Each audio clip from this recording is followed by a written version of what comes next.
My name is Jim Birchfield. I work with an organization called the Warwick Foundation. It was started by an architectural historian named Clay Lancaster. Clay owns about 200 acres in Mercer County, including an old house called Warwick. Clay left this foundation to be created after he died, and we discovered there was a cemetery up behind the house. And so we got interested in how to preserve these cemeteries that we had. We got interested in other cemeteries and the condition of cemeteries and interesting burials and how to preserve cemeteries.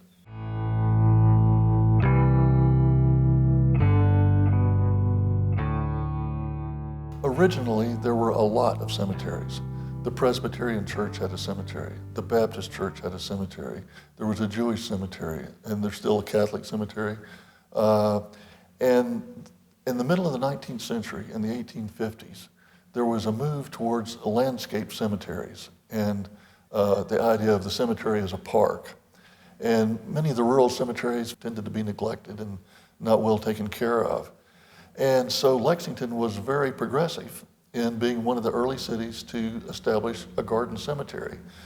And that was the Lexington Cemetery that was established in 1849.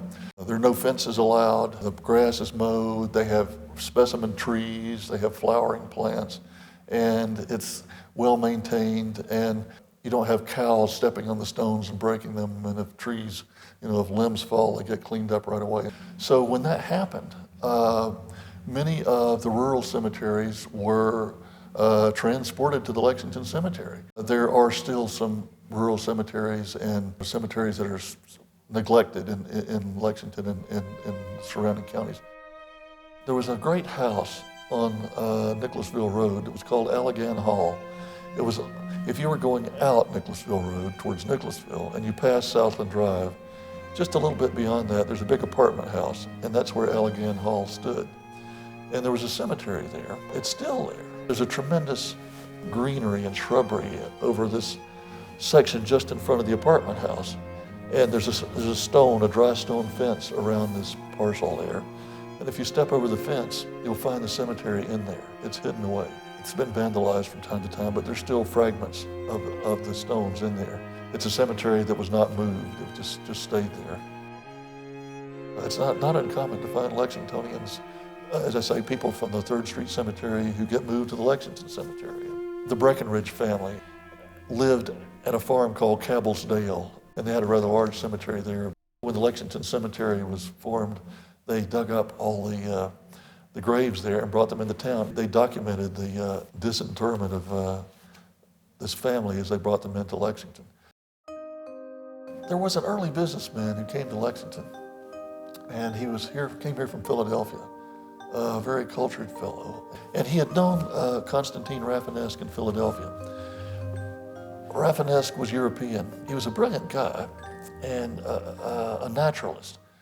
He became a friend of Audubon's, and Audubon has a chapter about him in his ornithological biography called The Eccentric Naturalist, in which he tells a story about he and Rafinesque going out into the woods and spending the night in the cabin, and all of a sudden a bat comes in, and Rafinesque has never seen this bat before and wants to describe it, and he takes Audubon's fiddle and swats the bat. And so to get even with Rafinesque, Audubon comes back excitedly describing this amazing fish that he's found for Rafinesque to describe to other scientists, and it's bulletproof. You can shoot it, and it has scales that are like steel, and the bullets bounce off, and it's called the Diamond Jack Devilfish. So anyway, Rafinesque is sort of a larger-than-life mad scientist. And he's here during the days of Horace Holley, the most important president of Transylvania in the early days. But he's not a very presentable guy.